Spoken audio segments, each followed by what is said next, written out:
Hello guys, welcome back to my channel and this is Nix Mendoza. So ngayon, may gusto lang ako i-share na sa mga nangongolekta ng mini 4-wheel drive dyan na kagaya ko na batang 90s. Ayan, yung mga nanonood ng Let's and Go before. So, ang hirap na humanap ng OG na Magnum Saber at Sonic Saber, di ba? Kung meron ka makita, napaka-pricey na. So, meron akong good news sa inyo at nakita ko siya sa online. Ilalagay ko na lang yung link sa baba sa comment section para makabili din kayo. So, let's get it on. So, hindi siya Tamiya guys. It's a third party kit bootleg. Pero, ang copy niya is halos 99.9% sa Tamiya. So, eto siya guys.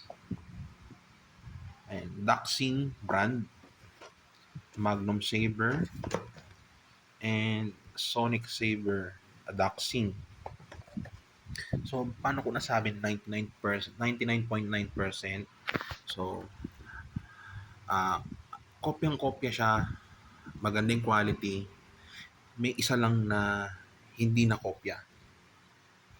Papakita ko sa inyo. I-unbox lang natin to. Hindi pa siya build. So, dito tayo sa Sonic Saber. Pakita ko sa inyo guys. Open natin ang box.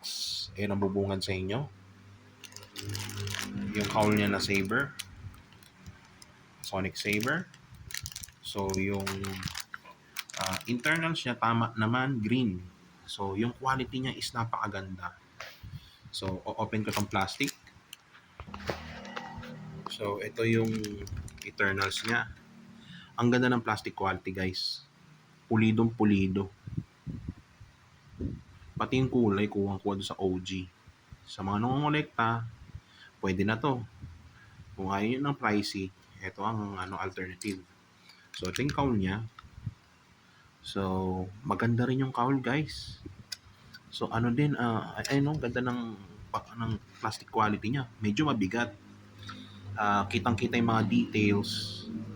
Tama itong niya, wing niya na to.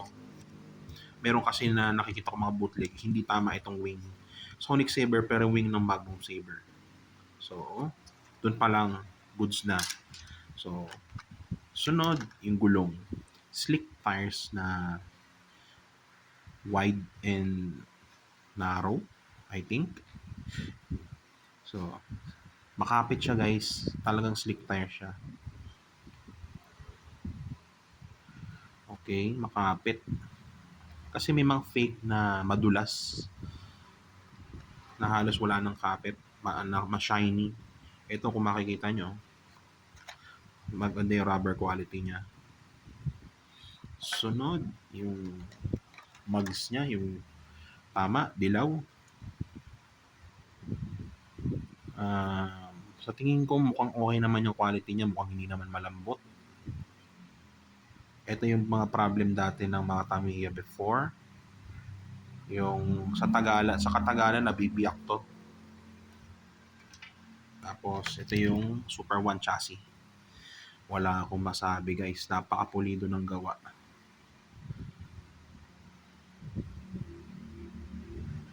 Kung makikita nyo, napakapulido. Walang alon-alon. Oh, grabe. Grabe ang taxing na to. Ginalingan. Tapos yung mga gears niya at may kasama na siyang makina. Tapos yung itong kanyang mga terminal, mga tornilyo, mga screw. Ayan, ito yung kasama niyang gear. Sa original, 4:1 yata ang kasama. Yung black tsaka brown. Dito ito kasama. Tapos yung crown gear niya, apat ang binigay. Yo, tapos meron kang option na ganito. Kung gusto mo pa ayaw mo gamitin yung kasama na eyelet doon para sa shaft. Yan, ito. Tapos ito yung grease. Bakit ko ba nasabi na 99.9% na Hindi pa naging perfect, di ba? Ito yun. Supposed to be, tama naman. Pero, supposed to be, ano to, goma to. Ito. Ito, yung, may rubber ring dapat siya dyan. Pero hindi. Binuo nila as one. Wala ka nang, wala ka nang kasama rubber ring dito. Pero okay pa din, di ba guys? Tapos yung wing niya. Di ba? Goods na goods. So, eto tayo sa sticker. Ito pala yung ano. Pero iba yung nakalagay sa sa manual, Avante Mac 3. Hindi na nila inedit. Kasi nga daw naman, parehas nga lang naman. Which is okay lang, hindi naman mahalaga sa inyo. Ito yung sticker guys, sobrang ganda ng quality. Goods na goods. Ang ganda ng quality ng sticker. Oh, kita nyo yan? Hindi siya yung parang sa premium na parang foil finish. Hindi ganun guys. Pati lettering, kuwang-kuwad sa original. Oh, sobrang sobrang ganda guys, wala akong masabi. Sa personal guys, maganda. Pulang-pula siya, tsaka green na green. Yung camera ko lang kasi old school, kaya yun, hindi maganda yung ano. So, punta tayo sa Magnum Saber guys. So, ito yung Magnum Saber. So, marami sa inyo, talagang ito yung gusto, Magnum Saber. Kuha ko pati yung lettering, oh. Pati ito, kinopya nila, oh. Oh, yun lang nag-iba yung ano. Tsaka medyo malabo yung print. Box. Okay naman. So, open natin. Pati yung kulay nilang dalawa, ganyan din yung sa OG na box eh. Parang kupas yung kulay nila. Yung. Ito yung cowl. Tama naman, Magnum Saber Wing. Uh-huh. Tapos, same lang din sa Sonic Saber guys. Ayan. Ganda rin ng quality nung Eternals. Di ko na bubuksan ha, kasi parehas lang naman. Pinagkaiba nila, ito green. Diba? Green yung sa OG. Tapos, ito yung wing. Gulong parehas din guys. Tapos, kung ano naman nung sa Sonic Saber, ganun din. Ito yung Super One chassis. Napaka-consistent guys, oh. Pulidong pulido. Pag nabuo ko to, i-compare ko dun sa OG na Big Spider ko na Super One. Compare natin. Yung body, yung chassis, lahat ko compare natin. So, pakita ko sa inyo yung sticker. Ito yung sticker ng Magnum Saber guys. Actually, nasilip ko na siya. Ganda rin guys, oh. Blue. Oh. G Seiba, si Go Seiba. Yung isa si Retsu. Ito. Pati yung lettering guys, oh, sharp na sharp. Kuwang-kuwa yung legit na na Tamiya na Magnum Saber. Guys, wala na kasi nagre-reprint nito. More on premium na.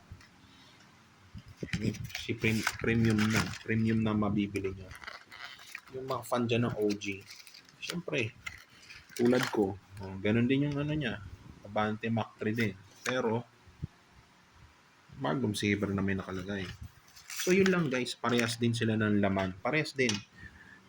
Nagkaiba lang ng sticker, yung sa cowl, yung kulay ng mugs. So, yun gusto ko lang i-share guys. Yung kung gusto nyo bumili, maka-purchase nito, tatagpuan ko lang siya sa Shopee. Ilalagay ko na rin yung link sa baba para makaka-purchase kayo. Ayoko maging unfair sa inyo. Ang gusto ko lang, mag-like and subscribe lang kayo sa channel ko. Yun lang guys. That's all. So yun lang guys. Oh. Sa mga inner child yun dyan, oh. Ito na siya. So, 99.9% copy ng Tamiya na Magnum Saber and Sonic Saber. Ito na siya guys. Made by Daxing. So, thank you for watching guys. Don't forget to like and subscribe sa aking channel.